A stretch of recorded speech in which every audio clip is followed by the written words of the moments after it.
Hello दोस्तों। तो कैसे हैं आप सब लोग। मैं इश्तियाक हुसैन श्राम कोचिंग क्लासेस चित्तौड़गढ़ में आपका हार्दिक स्वागत करता हूं। दोस्तों, हमने कंप्यूटर की क्लासेस स्टार्ट कर ली थी और इन कंप्यूटर की क्लासेस के अंदर हमारा जो टॉपिक है ये जो है मान लो 3 क्लास में हो गया था और 3 क्लास तक हमने क्या क्या पढ़ लिया था।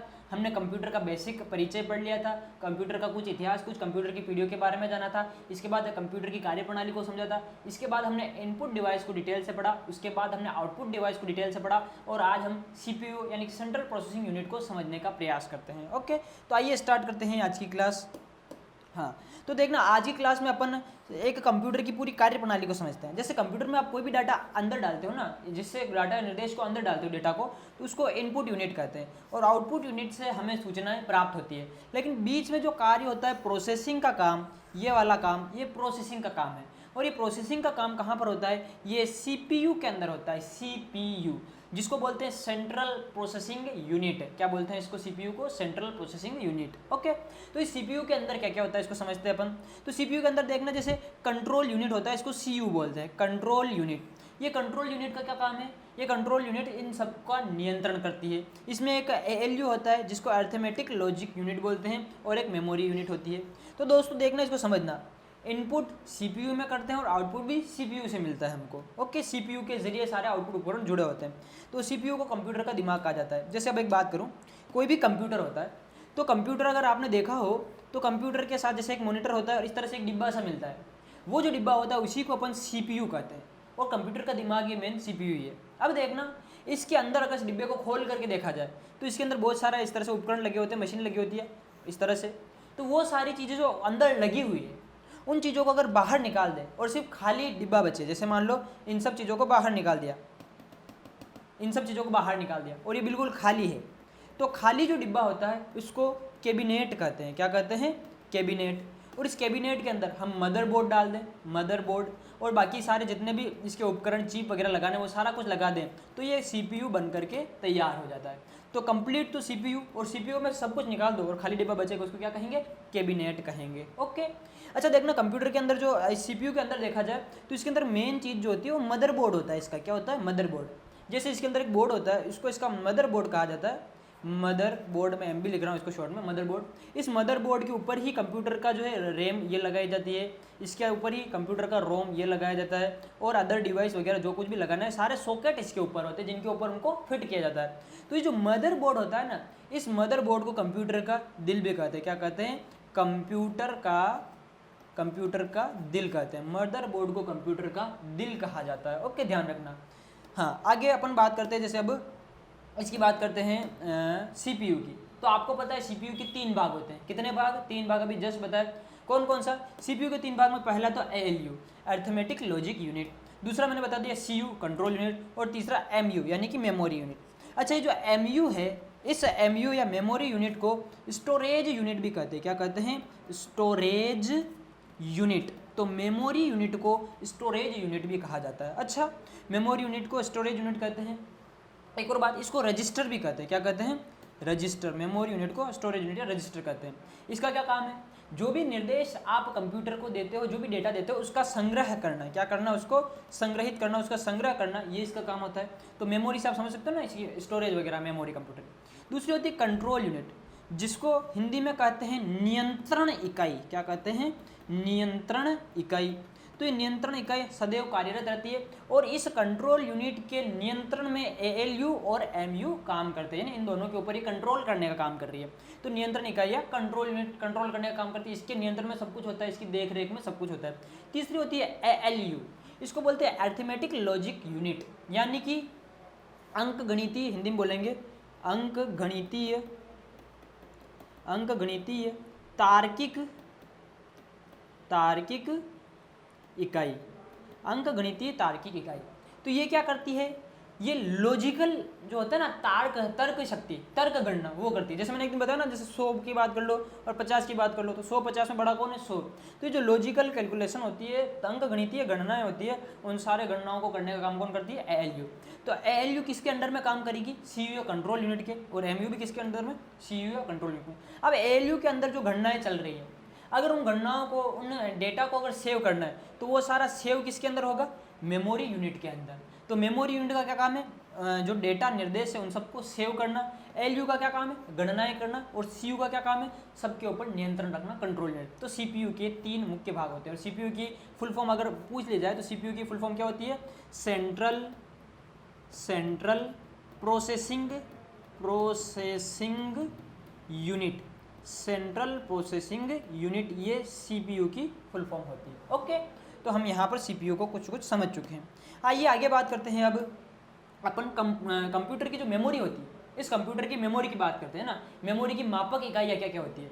तो जैसे आप बोलते हो ना भाई इतने जीबी ये है स्टोरेज आपके फ़ोन वगैरह की, या इसकी रैम इतनी, रोम इतनी है। तो कंप्यूटर जो होता है उसकी मापक इकाई क्या होती है, तो उसको आज समझते हैं।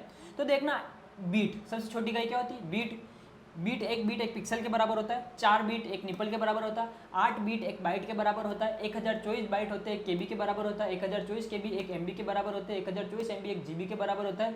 और 1024 जीबी एक टीबी के बराबर होता है। तो देखना, इन चीज़ों को अपन समझते हैं कैसे। एक बीट से एक पिक्सल बनता है। ओके, और 4 बीट अगर मिल जाए तो उसको अपन एक निबल बोलते हैं। क्या बोलते हैं, एक निबल। और 8 बीट जब होते हैं तब उनको एक बाइट बोला जाता है। ये मिलते जुलते शब्द है। ये तो क्या है, बीट, हिंदी में इसको इस तरह से लिखेंगे। और ये क्या चीज़ है, बाइट, इसको इस तरह से लिखेंगे। तो 8 बीट मिल करके एक बाइट बनते हैं। और जब 1024 बाइट मिलते हैं तब एक केबी बनता है, जिसको बोला जाता है किलो बाइट। क्या बोलेंगे इसको, किलो बाइट। ओके, तो 1024 बाइट मिलकर के एक केबी या किलो बाइट बनाते हैं। इसी तरह से 1024 केबी इकट्ठा हो जाए तो वो एक एमबी बनता है, जिसको हम बोलेंगे मेगाबाइट। तो इसको क्या बोलेंगे, मेगाबाइट। तो 1024 केबी से एक एमबी बना। 1024 एमबी जब इकट्ठा होंगे तो उनसे एक जीबी बनेगा, जिसको बोलेंगे गीगाबाइट। क्या बोलेंगे, गीगाबाइट। इसी तरह से 1024 जीबी जब इकट्ठे होंगे तो उससे एक टीबी बनेगा, जिसको बोलेंगे टेराबाइट। ओके, तो आप देख सकते हो 8 बीट मिलकर के एक बाइट बना। 1024 बाइट मिलकर के एक केबी या किलो बाइट बना। 1024 किलो बाइट मिलकर के एक एमबी या मेगाबाइट बना। 1024 एमबी या मेगाबाइट मिलकर के एक जीबी या गीगाबाइट बना। और 1024 जीबी मिलकर के एक टीबी या टेराबाइट बना। तो यहाँ से अपन समझ सकते हैं कि कंप्यूटर की अगर मेमोरी की बात की जाए तो सबसे छोटी इकाई मेमोरी में कौन सी होती है, बीट। स्मॉलेस्ट, ये सबसे छोटी इकाई कौन सी होती है, बीट होती है। और स्क्रीन पर अगर आपको नजर आ रही है, इनमें पूछा जाए सबसे बड़ी कौन सी, तो आप बोलोगे टीबी। ये सबसे बड़ी इकाई हाल फिलहाल में हमको दिखाई दे रही, टीबी। ओके, अब बात करते हैं इनका क्रम कैसा होता है। तो आपको पता है जो बाइट होता है, ये बाइट जो होता है ये सबसे छोटा।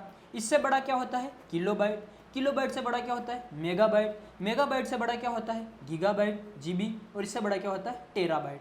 तो इनका क्रम भी आपको पता होना चाहिए कि इनको क्रम में अगर व्यवस्थित करने का कोई क्वेश्चन आ जाए तो कैसे करेंगे। ये इनका क्रम है, ये बहुत ही इंपॉर्टेंट है। इसके पास चाहो तो बबलू बना लेना।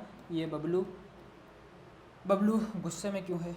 हाँ, अब देखना, बाइट, किलोबाइट, मेगाबाइट, गीगाबाइट और टेराबाइट। आपको पता है, आप जैसे अपने फ़ोन में नेट की जो स्पीड देखते हो केबी में, है ना, आप अपना स्पेस देखते हो, फ़ोन का स्टोरेज कितना है। तो किसी का स्टोरेज जीबी में होता है और छोटे वगैरह फ़ोन होते हैं तो उनका एमबी में होता है, इस तरह से। तो ये कंप्यूटर की जो मेमोरी होती है, इस मेमोरी की मापक इकाई होती है। उम्मीद करता हूँ आपको मापक इकाइयाँ समझ में आ गई होगी और इन मापक इकाइयों से संबंधित क्वेश्चन अक्सर आ जाते हैं। तो अब कंफ्यूज नहीं होना, ये मापक इकाइयों का आप आसानी से याद कर लो, कोई भारी चीज़ नहीं है, बहुत ही आसान है इनको याद करना, आसानी से आप इनको याद कर लोगे।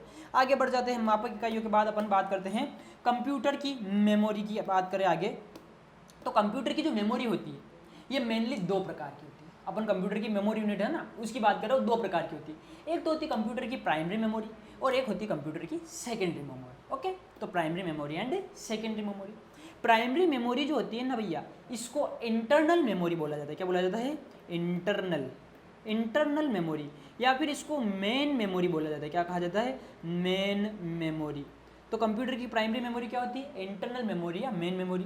और सेकेंडरी मेमोरी जो होती है इसको एक्सटर्नल मेमोरी बोला जाता है। कौन सी, एक्सटर्नल मेमोरी या ऑक्सिलरी मेमोरी बोला जाता है।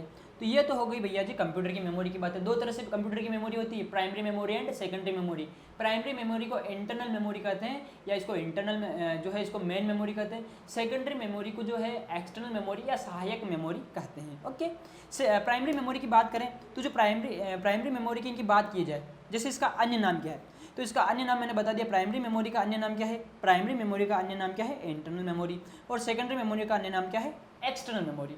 अगर इनकी स्थिति की बात की जाए तो प्राइमरी मेमोरी कहाँ पर होती है, ये कंप्यूटर के अंदर स्थित होती है, कहाँ पर, कंप्यूटर के सीपीयू के अंदर। और हालांकि देखने में सेकेंडरी मेमोरी भी होती है तो सीपीयू के अंदर ही है, लेकिन इसको अपन आसानी से बदल सकते हैं, निकाल सकते हैं, तो अपन ऐसे बोलते हैं कंप्यूटर के बाहर होती है। बाहर का मतलब ये नहीं कि बाहर पड़ी हुई है, सीपीयू के तो अंदर ही है, लेकिन समझने की दृष्टि से कि एक तो बिल्कुल कंप्यूटर के अंदर जिसके साथ अपन छेड़छाड़ नहीं कर सकते, और एक वो जिसको अपन बदल सकते हैं, उसके साथ कुछ कर सकते हैं ना। भंडारण क्षमता की अगर बात की जाए तो प्राइमरी मेमोरी जो होती है इसकी भंडारण क्षमता सीमित होती है, सीमित यानी कि लिमिटेड। इसकी भंडारण क्षमता जो होती है वो सीमित होती है, किसकी, प्राइमरी मेमोरी की। अगर सेकेंडरी मेमोरी की भंडारण क्षमता की बात की जाए तो ये असीमित होती है। असीमित का मतलब कि अपन चाहे जितनी इसको बढ़ा सकते हैं, बहुत से वेराइटीज़ में अपने को देखने को मिल सकती है, ज़्यादा मिल जाती है, ये कम मिलती है प्राइमरी मेमोरी। ओके, स्थायित्व की बात करें तो जो प्राइमरी मेमोरी होती है ये कम स्थायी होती है, कम स्थायी, कम होता है इनका स्थायित्व, और ये स्थायी होती है। ओके, स्पीड की बात करें तो प्राइमरी मेमोरी जो होती है इसकी स्पीड अधिक होती है, तीव्र होती है, जबकि सेकेंडरी मेमोरी की स्पीड स्लो होती है। ओके, जैसे मैं आपको एग्जांपल समझाता हूँ, आप आसानी से याद रखो। मान लो आपके पास कोई लैपटॉप है, लैपटॉप में आपका 4 GB डाटा पड़ा है, इसको पेन ड्राइव में कॉपी करना है, आपका डी ड्राइव में पड़ा हुआ है, इसको आप पेन ड्राइव में कॉपी करेंगे, टाइम लग रहा है ना। तो जो सेकेंडरी मेमोरी इसकी स्पीड क्या है, स्लो। और यही मान लो आपका जो है कोई इंटरनल मेमोरी की कोई चीज़ है, जैसे आप कट कॉपी पेस्ट वगैरह कर रहे हो, ये इधर से कट करके इधर डाल रहे हो, तो ये फास्ट हो जा रहा है, तीव्र हो जा रहा है, तो इसकी भंडारण क्षमता है अपन तीव्र बोलेंगे। तो ऐसे अपन याद रख सकते हैं। और सारी चीज़ें यहाँ से इंपॉर्टेंट क्वेश्चन जितने होते हैं हमने यहाँ पे कवर कर लिए कि अन्य नाम क्या होता है जान लिया, स्थिति क्या होती है जान ली, भंडारण क्षमता समझ ली, स्थायित्व समझ लिया। ओके, तो अपने को अब यहाँ से क्या याद रखना है, कंप्यूटर की 2 मेमोरी होती है, एक तो प्राइमरी मेमोरी और एक सेकेंडरी मेमोरी। तो पहले अपन क्या पढ़ेंगे, प्राइमरी मेमोरी, और फिर क्या पढ़ेंगे, सेकेंडरी मेमोरी। तो स्टार्ट करते हैं बच्चों, प्राइमरी मेमोरी। प्राइमरी मेमोरी है ना, प्राइमरी मेमोरी के बारे में वो पॉइंट तो सारे क्लियर ही हो गए जो अभी जस्ट बताए थे। कौन सा, कंप्यूटर के अंदर इंटरनल मेमोरी, मेन मेमोरी, स्थायित्व इसका, इसकी जो स्पीड होती है वो अधिक होती है, इसकी भंडारण क्षमता कम होती है, सीमित होती है। ये जानने के बाद आगे अपन जानते हैं प्राइमरी मेमोरी जो होती है ये कितने प्रकार की होती है। तो जो प्राइमरी मेमोरी होती है ये 2 प्रकार की होती है। कितने प्रकार की, 2 प्रकार की। एक तो होती है रैम और दूसरी होती है रोम। नाम सुना होगा आपने रैम और रोम, नहीं सुना तो आज सुन लो। कंप्यूटर की प्राइमरी मेमोरी 2 प्रकार की होती है, रैम एंड रोम।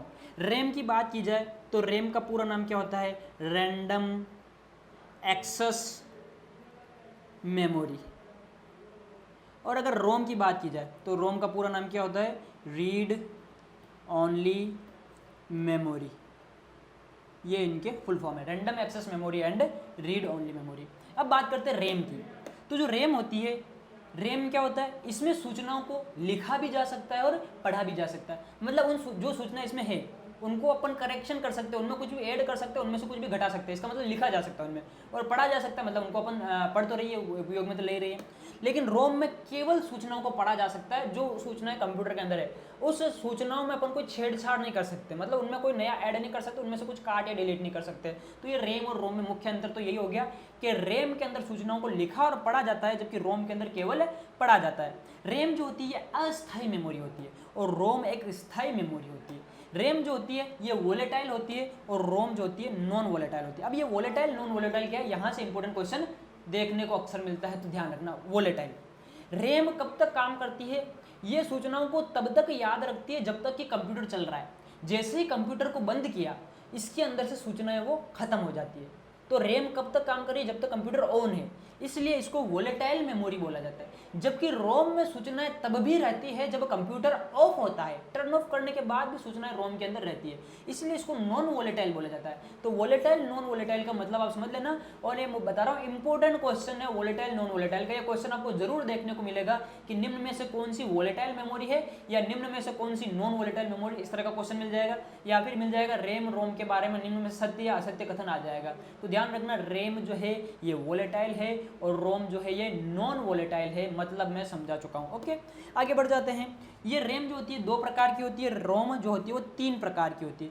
देखना रैम के 2 प्रकार कौन से, रैम 2 प्रकार की होती है। रैम एक तो होती है स्टैटिक रैम, कौन सी, स्टैटिक रैम, और एक होती है dynamic RAM, dynamic RAM, static RAM और डायनेमिक रैम। जबकि रोम कितने प्रकार की है, 3 प्रकार की होती है। एक तो होती है पी रोम, एक होती है ईपी रोम और एक होती है ईईपी रोम। ओके, तो रैम कितने प्रकार की? 2 प्रकार की, static RAM and dynamic RAM. जबकि रोम कितने प्रकार की? 3 प्रकार की, पी रोम, ईपी रोम और ईईपी रोम। दोस्तों यहाँ से इंपॉर्टेंट क्वेश्चन बन सकता है इन तीनों की पूरे नाम के ऊपर। 3 प्रकार की होती है वो तो सबको पता है, लेकिन इसके तीनों की फुल फॉर्म क्या है? जैसे मैं यहाँ पर इनको समझा दूँ कि जो पी रोम है, इस पी रोम को अपन क्या पढ़ेंगे, इसका फुल फॉर्म क्या होगा? तो पी रोम का फुल फॉर्म होगा प्रोग्रामेबल। अच्छा, प्रोग्रामेबल तो पी की फुल फॉर्म हो गई। रोम की फुल फॉर्म क्या है? Read only memory. तो programmable read only memory. Okay, तो पी रोम की फुल फॉर्म क्या होती है? Programmable read only memory. यानी अगला और कौन सा हो गया? E P ROM. तो ईपी रोम का फुल फॉर्म क्या होगा? इसकी फुल फॉर्म होगी इरेजेबल। अरे भाई किधर चला गया? इसकी फुल फॉर्म होगी इरेजेबल प्रोग्रामेबल, पी की वही वाली, erasable programmable read only memory. इसी तरह से अपन देखें ईईपी रोम, इसकी फुल फॉर्म क्या होगी? तो ईईपी रोम की फुल फॉर्म होगी इलेक्ट्रिकली, ये क्या हो रहा है इसको? कंप्यूटर महोदय ये काम नहीं कर रहा है सही से। इलेक्ट्रिकली इरेजेबल, लिख क्या रहे हैं, आ क्या रहा है? Erasable programmable read only memory. Okay, तो ये इसकी फुल फॉर्म होती है। थोड़ा तकनीकी समस्या आ रही है, आप समझ लें, सुन करके आसानी से याद हो जाएगा। देखने से ज़्यादा सुनने में मज़ा आता है। हाँ, programmable read only memory. P ROM की फुल फॉर्म क्या है? Programmable read only memory. E P ROM, इसका मतलब क्या है? Erasable programmable read only memory. और ईईपी का मतलब क्या है? Electrically erasable read only memory. तो आपको तो इतना याद रखना है कि रोम का मतलब क्या है? रोम का मतलब रीड ओनली मेमोरी, फिक्स हो गया दिमाग में, अब कोई दिक्कत नहीं है। आगे पी लग जाए तो पी का मतलब प्रोग्रामेबल, क्या है? पी का मतलब प्रोग्रामेबल, ये भी फिक्स हो गया। आगे अगर एक बार ई लग जाए तो उसका मतलब इरेजेबल, यानी मिटाने वाली, इरेजेबल। और अगली बार और लग जाए तो इलेक्ट्रिकली इरेजेबल, यानी इलेक्ट्रिकली। एक ई का मतलब क्या है? इलेक्ट्रिकली। तो इन शब्दों को याद कर लो, 2-4 शब्दों को, बाकी तो सारा सेम टू सेम ही रिपीट हो रहा है। ओके, ये हो गई भैया आपकी प्राइमरी मेमोरी। उम्मीद करता हूँ आपको प्राइमरी मेमोरी समझ में आ गई। जितने क्वेश्चन प्राइमरी मेमोरी पे आपको देखने को मिलेंगे आपके मोबाइल स्क्रीन या कंप्यूटर स्क्रीन जिस पर आप देख रहे हो वीडियो, उस पर मौजूद है, चाहो तो स्क्रीनशॉट ले लेना। आगे बढ़ जाते हैं अपन। प्राइमरी मेमोरी के बाद सेकेंडरी मेमोरी की कुछ बातें कर लेते हैं। सेकेंडरी मेमोरी, पहले तो इतना समझ लो, प्राइमरी मेमोरी जो होती है ना, इसकी भंडारण क्षमता कम होती है, कैपेसिटी कम होती है। जैसे आपके फ़ोन की रैम बताना कितनी है, किसी की 2 GB, किसी की 4 GB इतनी है। हाँ, तो इसका मतलब पता चल रहा है कि इसकी क्षमता कम होती है। अब बता दो आपके जो है ना एक्सटर्नल या सेकेंडरी मेमोरी क्या होता है? प्राइमरी मेमोरी की भंडारण क्षमता कम होती है। इस कमी को दूर करने के लिए सेकेंडरी मेमोरी का इस्तेमाल किया जाता है। तो सेकेंडरी मेमोरी के बारे में पहली बात तो पता चली कि भंडारण क्षमता अच्छी खासी होगी। ओके, तो सेकेंडरी मेमोरी की बात करें तो सेकेंडरी मेमोरी 2 प्रकार से अपन इसको वर्गीकृत कर सकते हैं। एक तो होता है जैसे मैग्नेटिक स्टोरेज और एक होता है ऑप्टिकल स्टोरेज। मैग्नेटिक क्या होता है? जिसमें चुंबकत्व का यूज़ किया जाता है, यानी जिसमें चुंबकत्व मैग्नेटिज्म का यूज़ किया जाएगा। ऑप्टिकली जिसमें लेजर प्रकाश का यूज़ किया जाएगा। जैसे अगर सेकेंडरी मेमोरी में मैग्नेटिक स्टोरेज की बात करें तो इसमें floppy disk, hard disk, magnetic disk और मैग्नेटिक टेप आ जाते हैं। और ऑप्टिकल की बात करें तो CD DVD वगैरह ये आ जाती है। ओके, तो अपन 1 by 1 अब सारों को पढ़ लेते हैं। ये तो इनका मेन क्लासिफिकेशन हो गया, एक एक करके पढ़ते हैं। जैसे सबसे पहले पढ़ते हैं फ्लॉपी डिस्क क्या होती है? ये रही आपकी कंप्यूटर स्क्रीन पर। फ्लॉपी डिस्क एक प्लास्टिक के टुकड़े से बनी हुई डिस्क होती है जिसकी दोनों सतह पर चुंबकीय पदार्थ लगा होता है। क्या लगा होता है? चुंबकीय पदार्थ की परत चढ़ी होती है। इस चुंबकीय पदार्थ की वजह से जो है इसमें डेटा स्टोर हो जाता है। तो डेटा स्टोर कहाँ पर होता है? चुंबकीय पदार्थ में डेटा स्टोर हो जाता है। डेटा स्टोर, ओके, चुंबकीय पदार्थ में डेटा स्टोर हो जाता है। अब देखना, ये जो होती है ये काफ़ी मतलब इसको यूज करना आसान होता है, इसलिए अपन इसको फ्लॉपी को यूज करते हैं। तो इसको लगाने के लिए फ्लॉपी डिस्क कहाँ पर लगाई जाती है? तो फ्लॉपी डिस्क को लगाने के लिए फ्लॉपी ड्राइव पाया जाता है। क्या पाया जाता है? आपके CPU में, लैपटॉप में फ्लॉपी ड्राइव होता है, कंप्यूटर में फ्लॉपी ड्राइव होता है। उस फ्लॉपी ड्राइव में फ्लॉपी डिस्क को लगाया जाता है। ये फ्लॉपी डिस्क जो होती है पहले आती थी 5.25 इंच की। कितने की आती थी? 5.25 इंच की, जो अब बंद हो गई है। और अब कौन सी चलती है? 3.5, यानी कि 3.5 या 3.5 इंच की चलती है। ये अभी मार्केट में चल रही है। ओके, तो ये भैया जी अभी मार्केट में चल रही है। पहले कितनी आती थी? 5.25 इंच की चलती थी, और अब फ्लॉपी डिस्क कितने की आती है? 3.5 इंच की आती है। ओके, हाँ, अब देखना वर्तमान में अपन कौन सी फ्लॉपी डिस्क यूज कर रहे हैं। तो वर्तमान में जो है अपन जो फ्लॉपी डिस्क यूज करते हैं वो फ्लॉपी डिस्क होती है DSDD। कौन सी फ्लॉपी डिस्क यूज करते हैं? DSDD। ये होती है double side double density. Double side, ये काम करना बंद कर रहा है। Double side double density.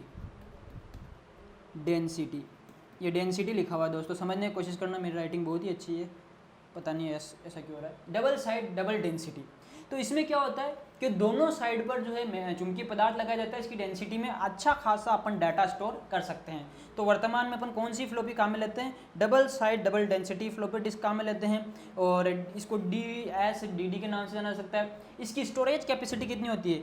1.44 MB।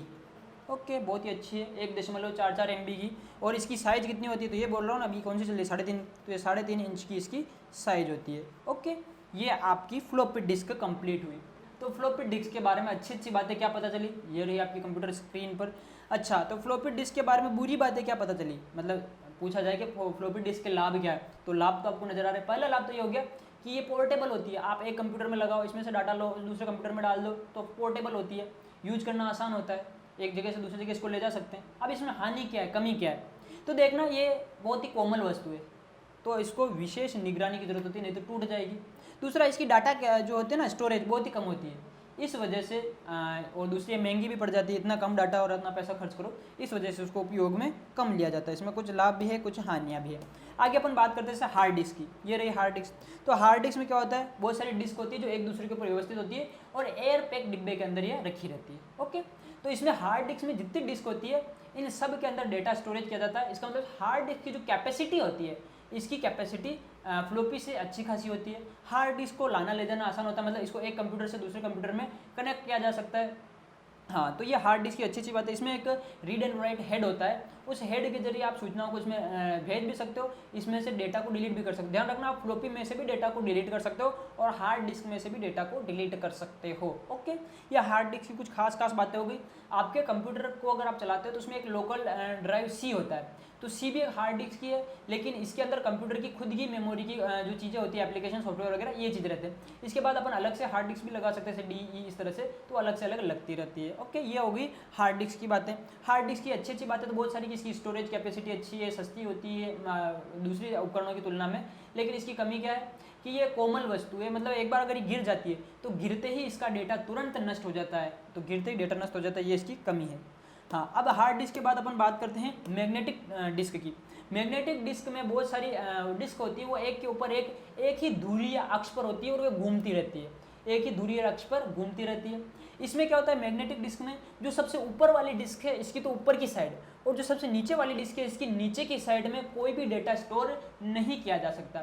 ये मैग्नेटिक डिस्क भी, इसके अंदर भी एक हेड होता है जो आपको दिखाई दे रहा है, रीड एंड राइट जो होता है इसमें हेड होता है। इसकी वजह से आप इसमें डेटा डिलीट कर सकते हो, आप डाल सकते हो, उसमें करेक्शन चेंजेस वगैरह कर सकते हो। सब कुछ अच्छा है, लेकिन ये बहुत ही महंगा होता है। महंगा होने की वजह से अपन इसको यूज में कम ही लेते हैं। ओके, जैसे हार्ड डिस्क की बात की जाए तो हार्ड डिस्क जो होती है वो 500 MB से लेकर के 80 GB तक की अवेलेबल होती है। ओके, ध्यान रखना, फ्लॉपी की तो बहुत ही कम थी, हार्ड डिस्क की स्टोरेज कैपेसिटी अच्छी खासी होती है। ये मैग्नेटिक डिस्क जो है इसमें अच्छी अच्छी बातें बहुत सारी, कमी क्या है, एक तो ये महंगी होती है, और दूसरा ये महंगी होती है, इसमें जो है ना इसका रख रखाव जो होता है ना, उसको विशेष रख रखाव की आवश्यकता होती है, इस वजह से इसमें थोड़ी सी कमी रहेगी। हार्ड डिस्क के बाद अपन बात करते हैं मैग्नेटिक टेप। मैग्नेटिक टेप क्या होती है? मैग्नेटिक टेप जो आपको स्क्रीन पर नजर आ रही है, इस तरह की टेप होती है। इसके अंदर श्रृंखलाबद्ध डेटा स्टोरेज होता है, श्रृंखलाबद्ध डेटा स्टोरेज, मतलब आप डेटा को जो स्टोर करते हो श्रृंखलाबद्ध तरीके से डेटा को स्टोर कर सकते हो। अब इसमें क्या होता है, इसमें आपने डेटा ले लिया, क्या आप एक बार इसमें डेटा डालने के बाद उसमें कोई जोड़ तोड़ बदलाव कर सकते हो, करेक्शन कर सकते हो? जी हाँ, बिल्कुल कर सकते हैं, लेकिन इसके बीच में जो डेटा होता है उसको काटना और उसमें नया जोड़ना थोड़ा मुश्किल होता है। हो तो जाता है लेकिन होता थोड़ा मुश्किल है। इसमें क्या होता है, इसमें आधा इंच जो होता है, आधा इंच चौड़ी और 2400 फीट लंबी, 2400 फीट लंबी इसमें आधा इंच चौड़ी और 2400 फीट लंबी एक रिबन होती है, एक प्लास्टिक की इस तरह से रिबन होती है। उस रिबन के ऊपर मेटल ऑक्साइड यानी धातु ऑक्साइड, किसका, धातु ऑक्साइड, इसकी एक सतह पर धातु ऑक्साइड की लेप चढ़ी होती है, उसके अंदर डेटा स्टोर किया जाता है। ओके, तो इसमें डेटा स्टोर कहाँ पर हो रहा है, इसकी आधा इंच चौड़ी और 2400 फीट लंबी एक रील या रिबन होती है, जिसकी एक सतह पर धातु ऑक्साइड की परत चढ़ी जाती है, उसके अंदर डेटा को स्टोर किया जाता है। किसकी बात कर रहे हैं अपन, मैग्नेटिक टेप की बात कर रहे हैं। ओके, इसके अंदर डेटा लंबे समय तक वो काफ़ी सारा डेटा को अपन इसमें स्टोर कर सकते हैं। ये हो गई आपकी मैग्नेटिक डिस्क। आगे अपन बात करते हैं CD रोम। CD रोम क्या होता है, CD का मतलब होता है कॉम्पैक्ट डिस्क रोम, रोम का मतलब read only memory, read only memory. तो आपने CD वगैरह देखी रखी हुई, उसी CD की बातें हो रही है। कॉम्पैक्ट डिस्क रोम, तो इसमें क्या होता है, जैसे इतनी देर तो मैं बता रहा था, सब में क्या था कि print read and write head था, उसकी वजह से आप इसमें डेटा वगैरह डाल रहे थे, कर रहे थे। CD रोम में क्या होता है, इसमें कोई हेड नहीं होता, इसमें क्या होता है, लेजर प्रकाशीय किरणों के द्वारा इसमें डेटा को स्टोर किया जाता है। तो यहाँ पर ऑप्टिकल स्टोरेज है ना, ये तो प्रकाशीय लेजर किरणों को यूज किया जाएगा। ओके, इसकी बात करते हैं तो इसकी क्या, इसमें एक बार आपने डेटा डाल दिया, उसके बाद उसमें आप चेंजेस नहीं कर सकते। इसमें केवल एक बार डालने के बाद डेटा को पढ़ा जा सकता है, रीड ओनली बोल रहा है ना, एक बार सिर्फ पढ़ा, एक बार डाल दिया, इसको सिर्फ पढ़ा जा सकता है, इसमें बाद में आप बदलाव नहीं कर सकते। जैसे एक तो होता है CD क्या है, एक तो होता है CD वॉर्म। क्या होता है, CD वॉर्म। तो ये क्या है, CD का मतलब तो कॉम्पैक्ट डिस्क, W का मतलब क्या होता है, राइट वंस, पूरा लिख देता हूँ चलो मैं, write once read many, write once read many, मतलब इसमें क्या करते हो आप, राइट वंस एक बार लिख सकते हो, रीड मैनी बहुत बार पढ़ सकते हो। जैसे आपने देखो ना, आपके पास कोई CD होती है इस तरह से, तो उस CD में आप एक बार वो मूवी, जिस मूवी की CD लेके आते हो, वो मूवी उसमें कभी न कभी तो डाली गई होगी, यानी एक बार उसमें मूवी डाल दी गई, आप उसको बार बार अपने CD ड्राइव में लगा के देखते हो। हालांकि अब इतनी चीज़ें कोई काम नहीं लेता, आज तो पेन ड्राइव मेमोरी कार्ड का जमाना है, ये कौन देखेगा, लेकिन पहले ऐसा चलता था, जब आप लोग छोटे थे, चुन्नू मुन्नू थे, उस टाइम पर ये सारी चीज़ें चलती थी। तो CD रोम समझ में आ गया, CD वॉर्म हो गया, CD रोम हो गया। आज जैसे एक तो और चीज़ आती है इसकी, जैसे DVD। CD जो होती है, इस CD की स्टोरेज कैपेसिटी कम होती है, किसकी तुलना में, DVD की तुलना में। DVD की इससे थोड़ी ज़्यादा होती है। और DVD की फुल फॉर्म क्या होती है, तो DVD की फुल फॉर्म होती है digital video display. Okay, sorry, digital video disc होती है, डिजिटल वीडियो डिस्क। ये हो गई CD DVD की बात है, यानी कि ये दोनों ही ऑप्टिकल स्टोरेज है। ओके, ये यहाँ से आपको क्वेश्चन देखने को मिल सकता है, इसका वॉर्म का क्या मतलब होता है, मतलब इसमें डेटा एक बार ही डाला जा सकता है, बार बार आप डेटा बदल नहीं सकते, एक बार जो आ गया डेटा वो आ गया, जबकि दूसरी चीज़ों में आप बार बार बदल रहे थे। DVD के साथ भी यही कंडीशन है, बस DVD की स्टोरेज कैपेसिटी CD की तुलना में ज़्यादा होती है। आगे जैसे आजकल क्या यूज करते हैं, आज इन सब चीज़ों को यूज़ नहीं करते, आजकल पेन ड्राइव का ज़माना आ गया, तो अभी अपन क्या यूज करते हैं, पेन ड्राइव यूज करते हैं। ये पेन ड्राइव, क्या लिख रहा हूँ, क्या लिखा रहा है, पेन ड्राइव। पेन ड्राइव जो होती है, इस पेन ड्राइव के अंदर आप अच्छा खासा, जैसे आपको 64 GB की मिल जाती है, 64 GB की है ना, इसके बाद आपको 128 GB की, जितनी कैपेसिटी की चाहिए, यहाँ तक कि टीबी में भी आपको जो ये हार्ड डिस्क वगैरह मिलती है। और पेन ड्राइव टीबी में तो मुश्किल है, लेकिन यहाँ अपने यहाँ पर मुश्किल है, वैसे पॉसिबल है, विदेशों में ये चलता है ना। तो ये सारी अलग अलग कैपेसिटी की पेन ड्राइव वगैरह मिलती है, जैसे कि अपने नॉर्मल किसी के पास देख लो तो 16 GB पेन ड्राइव तो आजकल हर किसी के पास होती ही होती है ना, इतनी तो सस्ती आती है, ज़्यादा महंगी नहीं आती है। तो ये हो गई सारी आपकी स्टोरेज डिवाइस। तो उम्मीद करता हूँ आपको कंप्यूटर के अंदर ये सारी चीज़ें समझ में आ गई होगी। तो आइए शुरू करते हैं, कुछ प्रश्न शुरू करते हैं। हाँ, क्योंकि जो चैप्टर पढ़ते हैं, अगर साथ के साथ थोड़े बहुत क्वेश्चन अपन देख ले, वही क्वेश्चन नहीं करूँगा जो मैंने अभी पढ़ाया है, कुछ हट के कराता हूँ मैं उससे रिलेटेड। ओके, तो उससे क्या टॉपिक क्लियर हो जाता है। जैसे हार्ड डिस्क से डिलीट की गई फाइलें कहाँ पर चली जाती है, हार्ड डिस्क से अगर आप कंप्यूटर से कोई भी फाइल डिलीट करते हो तो कहाँ पर चली जाती है, तो ध्यान रखना वो रिसाइकल बिन में चली जाती है। कहाँ पर जाती है, रिसाइकल बिन में। यानी आपने कोई फाइल देख रहे हो, फोटो देख रहे हो कंप्यूटर में, गलती से अगर डिलीट हो गया तो आप रिसाइकल बिन में जाकर के उसको वापस रिस्टोर कर सकते हो। ओके, जैसे कंप्यूटर में एक बटन होता है शिफ्ट का, कौन सा, शिफ्ट। तो अगर आप कोई भी चीज़ शिफ्ट प्लस डिलीट यानी शिफ्ट दबा करके डिलीट करते हो तो फिर वो रिसाइकल बिन में नहीं जाएगी, ये ध्यान रखना। नॉर्मल चीज़ कोई भी चीज़ डिलीट करते हो रिसाइकल बिन में चली जाएगी, लेकिन शिफ्ट के साथ डिलीट की गई चीज़ें रिसाइकल बिन में नहीं जाती है। Okay, question number 1 complete. दूसरा क्वेश्चन देखते हैं। हाँ, रोम में संग्रहित प्रोग्राम को क्या कहा जाता है, रोम में संग्रहित प्रोग्राम को हार्डवेयर कहते हैं क्या, हार्डवेयर नहीं भैया, हार्डवेयर क्या है, वो उपकरण कंप्यूटर के जिसको अपन देख सकते हैं, छू सकते हैं, महसूस कर सकते हैं, हार्डवेयर है। सॉफ्टवेयर कहते हैं क्या, नहीं कहते सॉफ्टवेयर। सॉफ्टवेयर क्या होता है, वे प्रोग्राम सॉफ्टवेयर होते हैं, प्रोग्राम या प्रोग्राम का समूह होता है जो कंप्यूटर के प्रोसेसिंग में काम आते हैं। ये भी नहीं कह सकते। क्या रजिस्टर कह सकते हैं क्या? नहीं, रजिस्टर क्या था? मैं अभी जो क्लास शुरू हुई थी तो मैंने मेमोरी यूनिट का अन्य नाम क्या बताया था? रजिस्टर। तो मेमोरी यूनिट हो गई। तो फिर क्या बचा ऑप्शन? ये भी नहीं है, तो फर्मवेयर। तो आपको क्या रखना है? रोम में संग्रहित प्रोग्राम को फर्मवेयर कहा जाता है। ओके, देखो क्वेश्चन उन्हीं टॉपिक से करा रहा हूँ, बस हट के करा रहा हूँ।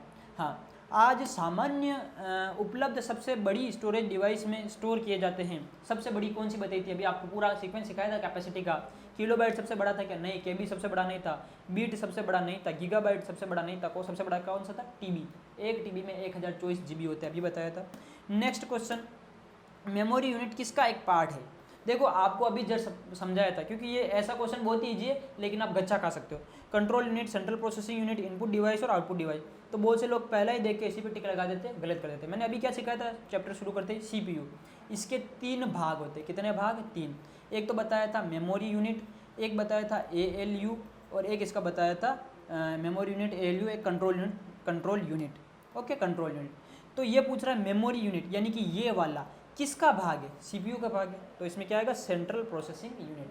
मतलब क्या है कि अपन को क्वेश्चन आंसर बहुत बार आता है लेकिन अपन अफरा तफरी में गलत कर देते हैं। बहुत से अगर कंट्रोल यूनिट भी टिक कर सकते थे अगर आपने सुपरफिशियल क्वेश्चन पढ़ा है तो। ओके, ये हो गए आपके 4 क्वेश्चन कंप्यूटर के। आगे बढ़ते हैं, क्वेश्चन नंबर 5, निम्न में से कौन सा हार्डवेयर है लेकिन सॉफ्टवेयर नहीं है? मतलब हार्डवेयर सॉफ्टवेयर नहीं। एक्सेल आप चलाते हो ना कंप्यूटर में, एक्सेल शीट वगैरह बनाते हो, तो ये तो क्या है? एक सॉफ्टवेयर है। प्रिंट ड्राइवर, प्रिंट ड्राइवर क्या होता है? तो ये भी एक सॉफ्टवेयर ही होता है। ऑपरेटिंग सिस्टम, ओएस, ये भी क्या है? सॉफ्टवेयर है। और ये क्या पूछ रहा है? हार्डवेयर कौन सा है? तो सीपीयू। सीपीयू को आप देख सकते हो, छू सकते हो, महसूस कर सकते हो, तो सीपीयू क्या है? हार्डवेयर। आप Excel, print driver, operating system को देख नहीं सकते क्योंकि तो सॉफ्टवेयर, उसके प्रोग्राम है कंप्यूटर के। ओके, हाँ, आगे बात करते हैं अपन। अगला क्वेश्चन, कंप्यूटर टर्न ऑफ करने पर कौन सा कंटेंट खत्म हो जाता है? ये भी बताया था। Storage, input, output, memory. तो देखो अब इसमें कोई थोड़ा कन्फ्यूजन आने वाला है। कैसे? बहुत को लगता है इसमें इनपुट आउटपुट तो क्या है? डिवाइस होते हैं, तो इनको तो अपन कुछ कर नहीं सकते, तो या तो मेमोरी होगा या स्टोरेज होगा। आप दोनों में से कौन सा करें? तो सुनना, स्टोरेज क्या है? जो कुछ आप भंडारित करते हो। तो स्टोरेज तो मान लो आपकी लोकल ड्राइव डी में हो गया, ई में हो गया, किसी में भी हो गया। तो क्या आपने कंप्यूटर बंद किया तो सारी ड्राइव उड़ जाती है क्या? खत्म हो जाती है क्या? नहीं होता। तो स्टोरेज तो आंसर होगा नहीं, मेमोरी होगा। क्यों? अब मेमोरी भी बहुत सी तरह की हो सकती है, लेकिन रैम रोम की बात की थी तुमने, प्राइमरी मेमोरी बोला था, है ना? तो उस वजह से इसमें आंसर स्टोरेज न होने के कारण ये देना पड़ेगा। ओके, तो ये सोचने समझने वाले क्वेश्चन थे कुछ, मेमोरी इसका आंसर था। आगे बात करते हैं अपन, वह हार्डवेयर डिवाइस जिसे आमतौर पर कंप्यूटर का मस्तिष्क कहा जाता है। बताओ किसको कहते हैं? 10 बार बता दिया। सीपीयू को क्या कहते हैं? कंप्यूटर का मस्तिष्क कहते हैं। आगे निर्माण प्रक्रिया में निम्न में से किस मेमोरी चिप को प्रोग्राम किया जाता है? यानी आप कभी भी बना रहे हो कोई कंप्यूटर, तो कंप्यूटर असेंबल करते टाइम क्या चीज़ बना दी जाती है? तो रोम। देखो कंप्यूटर की जो रैम होती है उसको अपन बढ़ा सकते हैं लेकिन रोम को नहीं बदल सकते। रोम जो होता है वो निर्माण यानी मैन्युफैक्चरिंग होती है उस टाइम पे फिक्स हो जाता है। तो इसका आंसर कौन सा होगा? रोम। यानी कि निर्माण प्रक्रिया जब कंप्यूटर बन रहा था तभी ये फिक्स हो गया। हाँ, नेक्स्ट अपन बात करते हैं अगले क्वेश्चन की तरफ बढ़ते हैं। क्वेश्चन नंबर 9 और क्वेश्चन नंबर 10 ये रहे। कंप्यूटर के मदरबोर्ड में क्या नहीं होता है? अभी मैंने आपको मदरबोर्ड का डायग्राम बनाया था चैप्टर शुरू करने से पहले, तो उसमें बताया था इसके अंदर रैम लगाते हैं, रोम लगाते हैं, अलग अलग सॉकेट होते हैं जिस पे अलग अलग उपकरण लगाते हैं। चेक करते हैं। एक्सपेक्शन स्लॉट, ऐसा कोई स्लॉट जिसकी वजह से आप कोई चीज़ें कनेक्ट वगैरह करें, स्लॉट होते हैं क्या? बिल्कुल होते हैं। Explanation slot. तो ये पूछ रहा है क्या नहीं होता है वो बताना है। हाँ, माइक्रो प्रोसेसर, तो मदरबोर्ड के अंदर ही तो माइक्रो प्रोसेसर होता है, ध्यान रखना। माइक्रो प्रोसेसर जो कहाँ पर होते हैं? मदरबोर्ड के ऊपर लगे होते हैं। हाँ, अभी अपन कौन सा माइक्रो प्रोसेसर यूज कर रहे हैं 5वीं पीढ़ी कंप्यूटर में? तो आपको कल भी सिखाया था ULSI का यूज कर रहे हैं। किसका?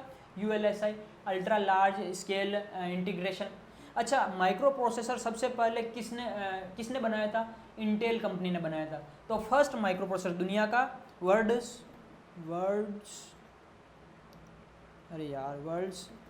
फर्स्ट माइक्रो प्रोसेसर, दुनिया का पहला माइक्रो प्रोसेसर कौन सा था? तो दुनिया का पहला माइक्रो प्रोसेसर कौन सा था? इंटेल 4004। इंटेल 4004 ये दुनिया का पहला माइक्रो प्रोसेसर था और ये किसने बनाया था? इंटेल कंपनी ने बनाया था। तो इसमें वैसे इसका आंसर कौन सा था? कौन सा मदरबोर्ड में नहीं होता? तो कीबोर्ड मदरबोर्ड में नहीं होता, कीबोर्ड तो बाहर लगा होता है ना। तो रोम चिप ये सारे उसमें होते हैं, कीबोर्ड उसमें नहीं होता। ये इसका राइट आंसर है। Next question number 10। हाँ, कंप्यूटर का वह भाग जो गणितीय गणनाएं करता है क्या बोलता है? अर्थमेटिक लॉजिक यूनिट, अंक गणितीय तार्किक इकाई। तो गणितीय बोलते हैं ना आप, ये वाला पहले ही बता दिया क्लास शुरू होते ही। तो आपको यहाँ से ऐसे ऐसे क्वेश्चन कंप्यूटर के देखने को मिल सकते हैं। उम्मीद करता हूँ आपको कंप्यूटर की क्लासेस पसंद आ रही होगी। अगर आपको क्लासेस अच्छी लगती है, अगर ये आपके लिए हेल्पफुल है, तो लाइक कीजिए, इन क्लासेस को शेयर कीजिए, कमेंट कीजिए और आपको कोई भी समस्या आती है तो कमेंट करके हमें बताएं, हम उसका समाधान करने का प्रयास ज़रूर करते हैं। मिलते हैं कंप्यूटर की अगली क्लास में, तब तक के लिए जय हिंद और जय भारत।